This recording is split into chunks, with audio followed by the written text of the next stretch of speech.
एकता अनन्य भक्त भगवान है, एक तत्व भगवान है और भक्त है। तो भक्त अनन्य भाव से जब चिंतन करता है तो वह भक्त और भगवान दोनों एक हो जाते हैं। भगवान जो है वह भक्ति के अधीन है, भक्त के हृदय में भक्ति रहती, भक्ति जो है वह भगवान में भक्ति है और भक्त में भी भक्ति है। भगवान के हृदय में भक्तों के प्रति भक्ति है और भक्तों के हृदय में भगवान के प्रति भक्ति है। भगवान भक्तों के भक्त हैं, यह रहस्य चरित्र में तो प्रकट होता है, लेकिन स्पष्ट यह शब्द जनकपुर में प्रकट हुआ। जनकपुर में श्रुतदेव एक ब्राह्मण भक्त थे और उस समय तत्कालीन राजा जनकपुर के बहुलाश उनका नाम था। दोनों ही भगवान के भक्त थे और भगवान श्री कृष्ण द्वारका में लीला कर रहे थे। दोनों के मन में आता था, दूर दूर से चरित्र सुन रहे हैं, अब चलकर के भगवान का दर्शन करें। भक्त लोग भगवान के धाम की यात्रा करना चाहते हैं। तो यह श्रुतदेव ब्राह्मण और बहुलाश राजा, आज नहीं तो चलो कल चलेंगे, और सवेरा भया अपने नित्य नियम मेरे, देर हो गई, आज नहीं कल चलेंगे, आज नहीं कल चलेंगे। सोचते सोचते बहुत दिन हो गया, लेकिन द्वारकापुरी जाकर के श्री कृष्ण का दर्शन नहीं कर सके। अब भगवान ने देखा कि भक्त तो यहाँ आ नहीं रहे हैं, तो जिस तरह से भगवान का चिंतन भक्त जिस प्रेम से करता है, भगवान भी उसी प्रेम से भक्त का चिंतन करते हैं। भक्त दर्शन करना चाहता है द्वारकाधीश का, इसलिए द्वारकाधीश के मन में आया कि जनकपुर चल करके मैं दर्शन करूं।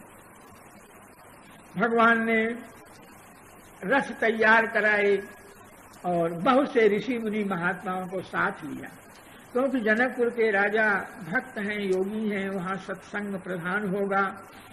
स्वयं चलने के लिए तैयार हो गए।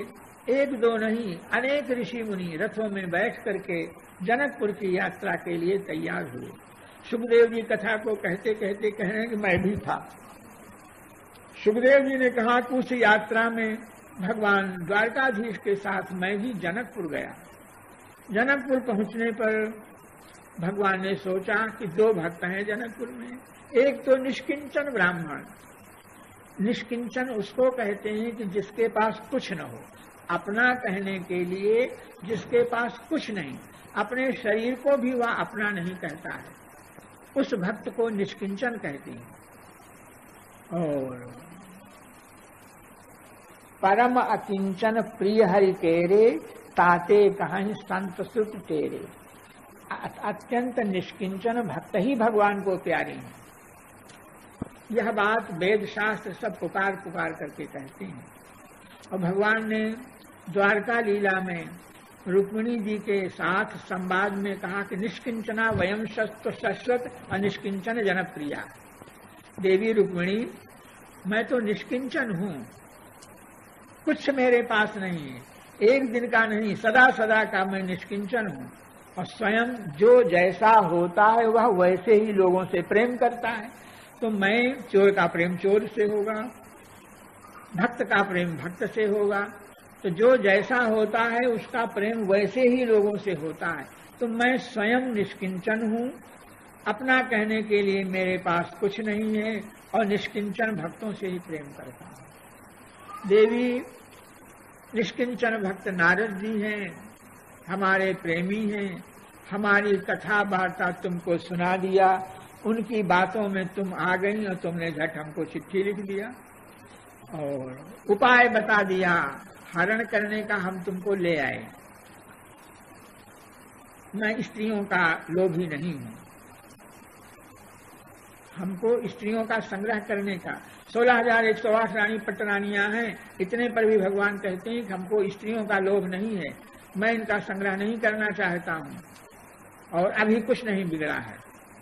हम जबरदस्ती तुम्हारा हरण करके ले आए और तुम्हारी इच्छा हो तो चाहे जहां जा सकती हो। रुक्मिणी जी घबरा गई, भगवान हमारा त्याग करना चाहते हैं पंखा हाँक रही थी तो पंखा हाथ से गिर गया, रुक्मिणी जी को मूर्छा आ गई, गिर गई। भगवान ने उनको उठाया, जल के छींटे दिए, होश में ला करके तब भगवान ने कहा कि देवी मैं तुम्हारा त्याग नहीं कर सकता, तुम में हम में कोई अंतर नहीं, आधा अंग हमारा तुम्हारा है, तुम्हारा आधा अंग हमारा, हम दोनों मिलकर के एक हैं, अन्यथा हम कुछ नहीं है। इस तरह बहुत समझाया। भगवान ने कहा ये गृहस्थ आश्रम है और गृहस्थ आश्रम में पति पत्नी कुछ विनोद करके आनंद लेते हैं, तो मैंने तुमसे विनोद किया था, वही हम तुम्हारा त्याग नहीं करना चाहते हैं, त्याग नहीं कर सकते हैं। तुमको एक बार मैं किसी जीव को अपना लेता हूं, अपनाने के बाद उसका त्याग नहीं करता हूं। भगवान किसी भी जीव को अपनाते हैं, शरणागत को अपनाते हैं, अपनाने के बाद उसका त्याग नहीं करते हैं कभी। तो त्याग करने की तो मैं कल्पना भी नहीं कर सकता। तो ऐसा कहा क्यों? बोले मैं तुम्हारा मुख देखता तो प्रसन्न मुख तो रोज देखता था, मेरे मन में आया कि जब तुम नाराज होगी तो तुम्हारा मुख का दर्शन कैसा होगा, कभी नाराज तुम्हारा देखा नहीं, इसलिए हमने ऐसी बात कही। रुष्ट होकर के तुम कुछ उत्तर दो, तुम्हारे मुख की शोभा कैसी होगी, यह देखने के लिए मैंने ऐसा कहा था। लेकिन तुमने उसको परिहास को सत्य मान करके तुमको मूर्छा आ गई। भगवान ने बहुत समझाया। उस प्रसंग में भगवान ने अपने को निष्किंचन कहा।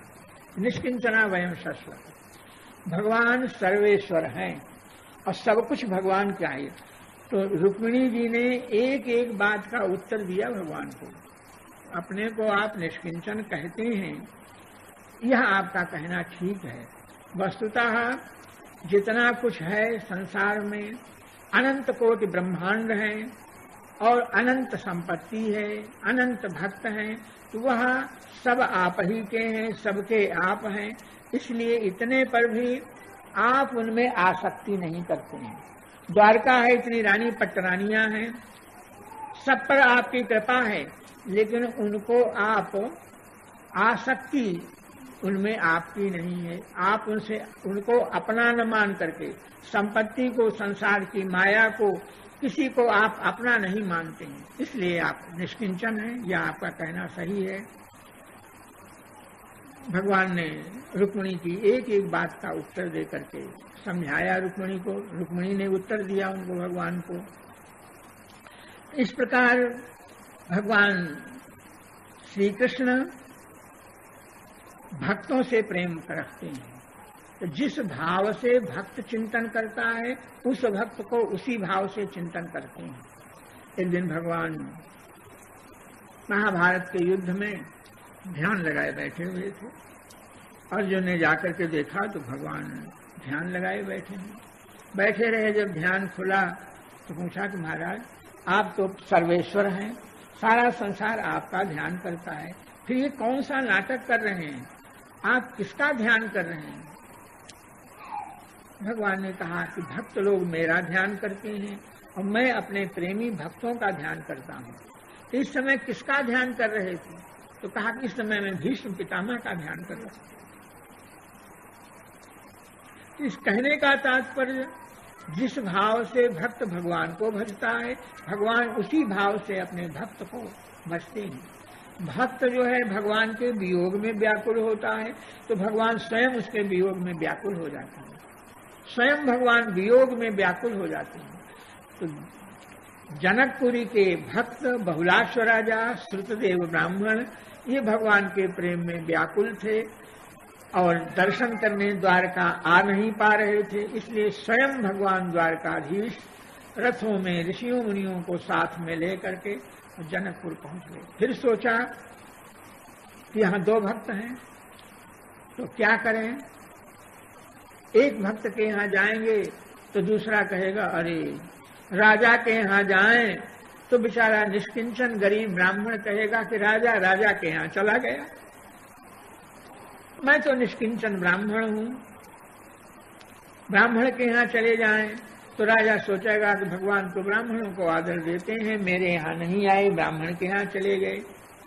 इसलिए भगवान ने दो रूप धारण किए। एक साथ ही राजा के यहाँ गए और उस ब्राह्मण के यहाँ भी गए, और जितने ऋषि मुनि साथ में आए थे सबने दो दो रूप बना लिए, सब दो दो रूप सबके हो गए, और एक साथ ही बहुलाश राजा के यहाँ गए और उधर उस ब्राह्मण के यहाँ गए। बहुलाश राजा के यहाँ गए तो राजा ठहरे, राजा ने बहुत बड़ा स्वागत किया भगवान श्री कृष्ण का, ऋषि मुनि महात्माओं का स्वागत किया, स्नान कराया, सबको ला करके ठहराया, सबको भोजन कराया, और नित्य बैठ करके सत्संग होता। राजा जनक की सभा में, बहुलाश के दरबार में भगवान श्री कृष्ण प्रवचन करके, ऋषि मुनि महात्मा लोग प्रवचन करते, सत्संग करते। इस तरह से यहाँ आनंद हो रहा। और उधर श्रुतदेव ब्राह्मण के यहाँ भगवान पहुंचे। भगवान पहुंचे तो भगवान को आया देख करके हृदय में इतना बड़ा आनंद उल्लास हुआ कि स्वागत करना भूल गया। क्या स्वागत करें इनका, यह समझ में नहीं आया। तो अपना वस्त्र जो था ऊपर उछाल उछाल करके नाचने लगे। प्रेम में व्याकुल होकर के, प्रेम के आनंद में भर करके वह श्रुतदेव ब्राह्मण नाचने लग गए, स्वागत करना भूल गए। तो भगवान ने थोड़ी देर तक तो उनके प्रेम को देखा, अब फिर सावधान किया और कहा कि देखो मेरे साथ में बहुत से ऋषि मुनि हैं, इनका स्वागत करो। तब उन्होंने नाचना बंद किया। उन ऋषि मुनियों के लिए कुश के चटाई के जैसे कुछ गरीब ब्राह्मण के यहाँ आसन थे, सबको बैठने के लिए दिया, सबके चरणों का प्रक्षालन किया, चरणामृत लिया, सबको चंदन लगाया, फल फूल जो था सबको खाने के लिए दिया। इस तरह भगवान ने वहाँ उस समय भगवान ने अपना भक्त प्रेम प्रकट किया और श्रुतदेव ब्राह्मण को, सभी ऋषियों मुनियों को संवाद, राजा के दरबार में संवाद हुआ होगा लेकिन उसका उल्लेख नहीं हुआ। और अंत में निष्किंचन ब्राह्मण के यहाँ जो बातचीत हुई थी उसका उल्लेख भागवत में हुआ। उस निष्किंचन ब्राह्मण ने कहा कि भगवान कृपा करके आप पधारे, आपने दर्शन दिया, कोई आश्चर्य नहीं। अरे हम जीव आपको, एक जीव नहीं, सब जीव आपसे प्रकट हुए हैं। और जिस तरह से पिता माता का स्नेह अपनी संतान पर होता है, उसी तरह से आप प्रत्येक जीव पर प्रेम करते हैं। हम जीवों के दोषों को नहीं देखते हैं। जिस तरह माता पिता की दृष्टि में छोटे छोटे बालकों का दोष नहीं आता है, दोषों को नहीं देखते हैं, उसी तरह से हम जीवों के दोष आप नहीं देखते। आप साक्षात परब्रह्म परमात्मा और संसार के पिता माता इतना प्यार नहीं कर सकते जितना प्यार आप में है। संसार के पिता माता में प्यार कहाँ से आवे? आप में अखंड और प्यार है, वात्सल्य है। उस अखंड अपने प्यार से, वात्सल्य से आप जीवों पर बड़ी भारी कृपा करते हो। मेरे ऊपर कृपा करके आ गए, नहीं तो हमको दर्शन का सौभाग्य कैसे मिलता।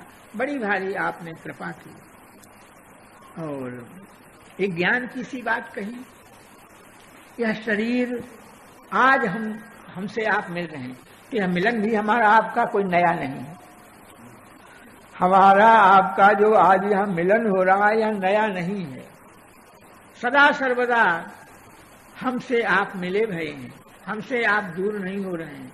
कैसे?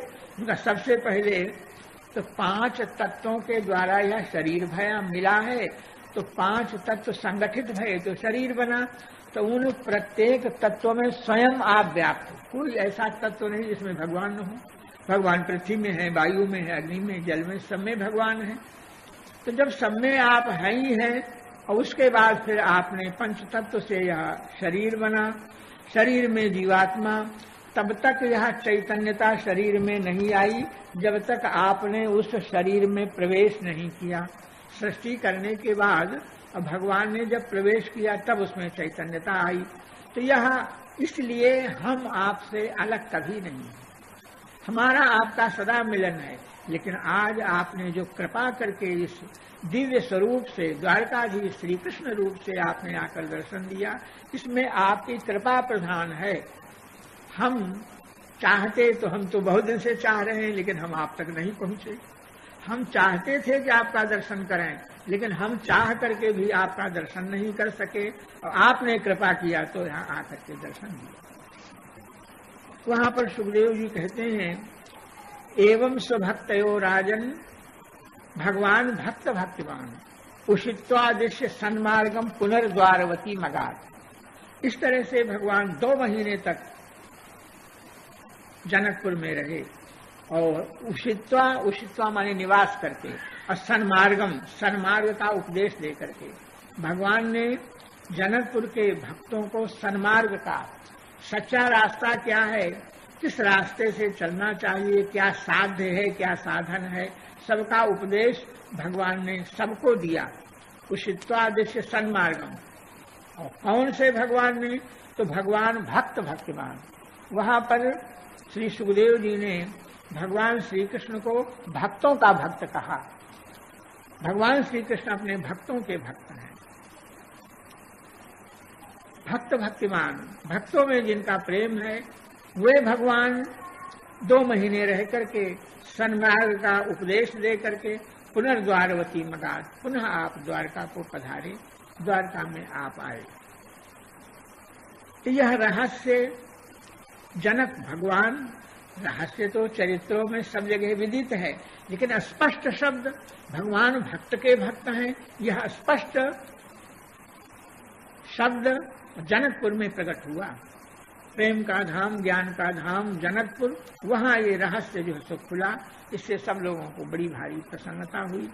इसलिए यह निश्चित हो गया कि भगवान अपने भक्तों के भक्त हैं और भक्त कहे सो करे निरंतर।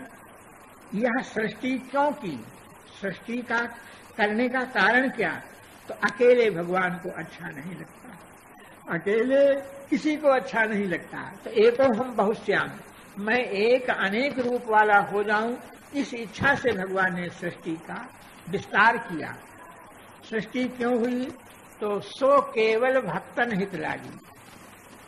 तुलसीदास जी लिखते हैं कि सृष्टि का विस्तार केवल भगवान ने अपने भक्तों के लिए सृष्टि किया है और सृष्टि में भक्त हैं और उन भक्तों के साथ में भगवान की विविध प्रकार की लीलाएं हैं।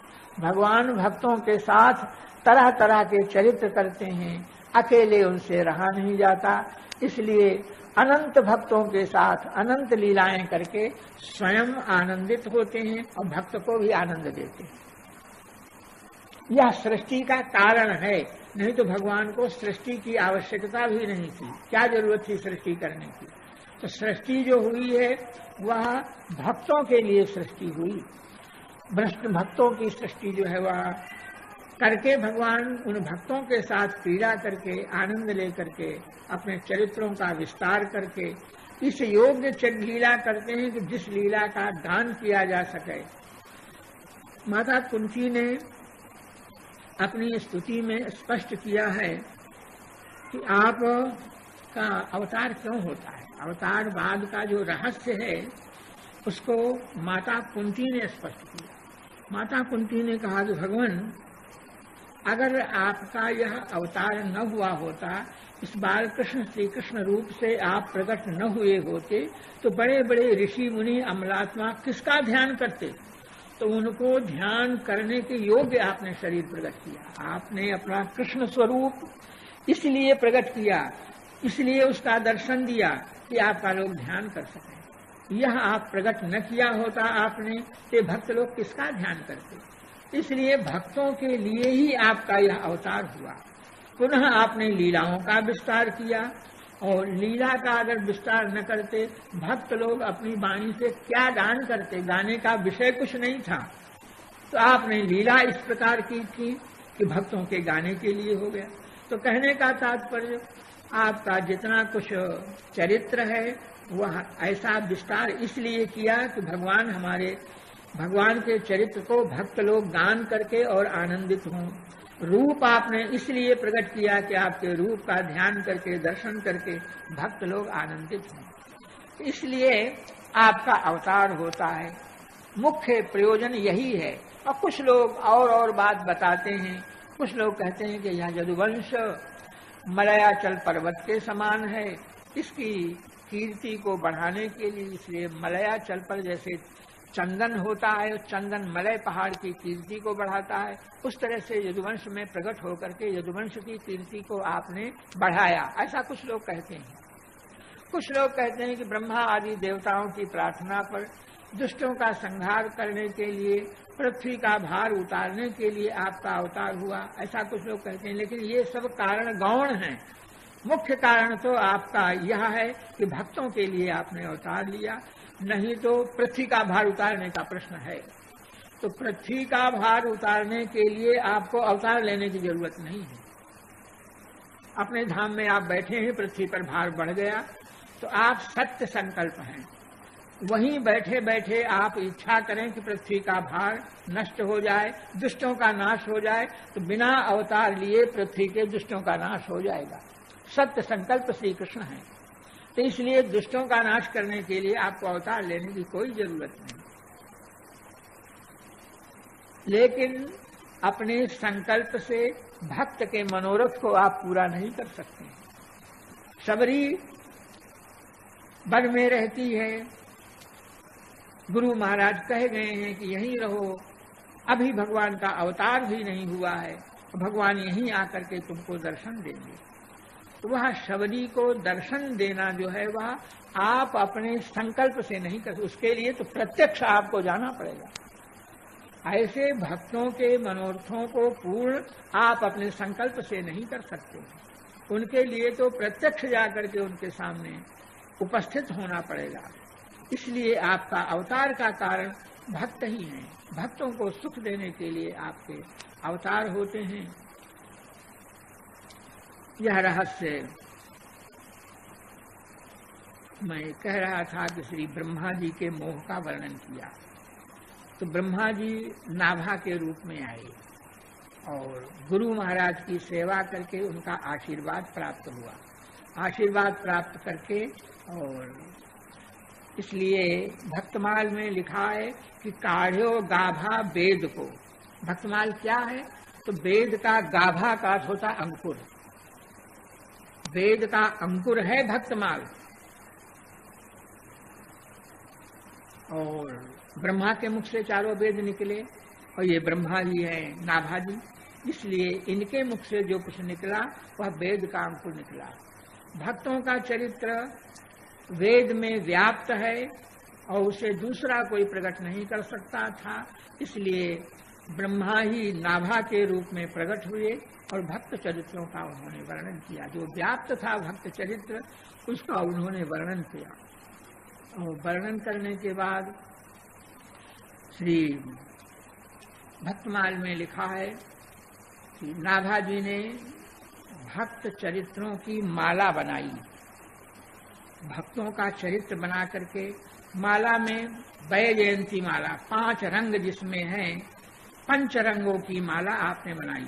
भक्ति के 5 रस होते हैं, शांत, दास, सख्य, वात्सल्य और श्रृंगार। इन 5 रंगों की भक्तों की माला आपने बनाई और माला बना करके आपने प्रिया प्रीतम को पहनाई। नाभा नाम करके अली, अली माने सखी होता है, तो नाभा जी सखी स्वरूप से नाभा जी को अग्रदास नाभादि सबये सखी राम सीता की। अग्रदेवाचार्य नाभा जी ये सब भगवान श्री सीताराम जी की सखियां हैं। तो माला बना करके श्याम सुंदर को पहनाने के लिए यह भक्त माला ले गई, ले जाकर के भगवान को धारण कराया। जुगुल प्रिया प्रीतम को यह भक्त माला उनको धारण कराई। माला कोई भी माला होती है तो पहनी जाती है और पहनने के बाद उसे उतार दिया जाता है, लेकिन यह भक्त माला भगवान ने इसको धारण किया तो धारण करने के बाद उतारा नहीं। धारी उर प्यारी किहों करत न न्यारी, प्रिया प्रीतम ने इसको धारण कर लिया तो अपने हृदय से इसको कभी नहीं उतारते, क्योंकि भक्तों की माला है। भक्तों का अपने शरीर में, अपने गले में सदा सर्वदा संपर्क बना रहे।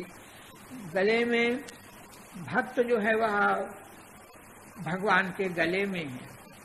भगवान ने मारे प्रेम के उस माला को गले में धारण किया वक्षस्थल में, गले में धारण करना चाहते हैं, और भक्त लोग भगवान के चरणों की ओर झुकते हैं। माला जो है वह चरणों की ओर झुक करके भगवान के चरणों का स्पर्श करना चाहती है। इस तरह से भक्तमाला को नाभा जी ने, ब्रह्मा जी ने नाभा के रूप से भक्तमाल को बना करके भगवान को पहनाया। तो वहां जो भक्तों का वियोग कराया था, और वियोग जन्य जो अपराध हुआ था, यह भक्तमाल धारण करके भक्तों का संयोग कराया, अपने अपराध का सच्चा शुद्ध और प्रायश्चित किया।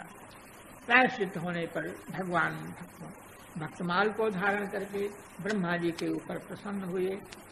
इस तरह से ब्रह्मा जी ने यह भक्तमाल की रचना का उपक्रम है। वृंदावन बिहारी लाल, राधे राधे गोविंद गोविंद राधे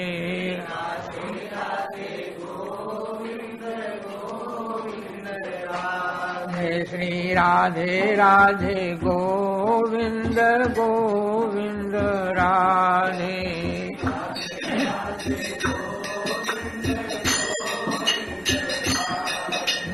राधे राधे गोविंद गोविंद राधे। राधे राधे गोविंद गोविंद राधे। राधे राधे गोविंद गोविंद राधे।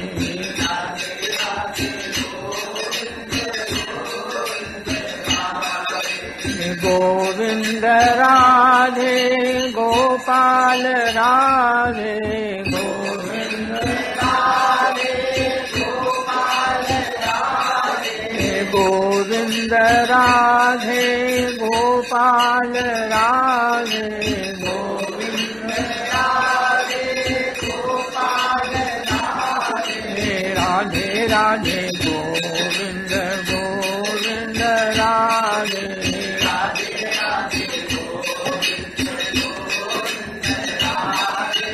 राधे राधे गोविंद गोविंद राधे। राधे राधे गोविंद गोविंद राधे। राधे राधे गोविंद गोविंद राधे। राधे राधे गोविंद गोविंद राधे। राधे राधे गोविंद गोविंद राधे।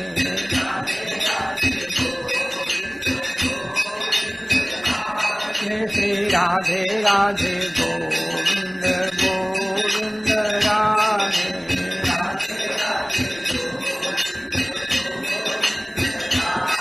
श्री राधे राधे गोविंद गोविंद राधे।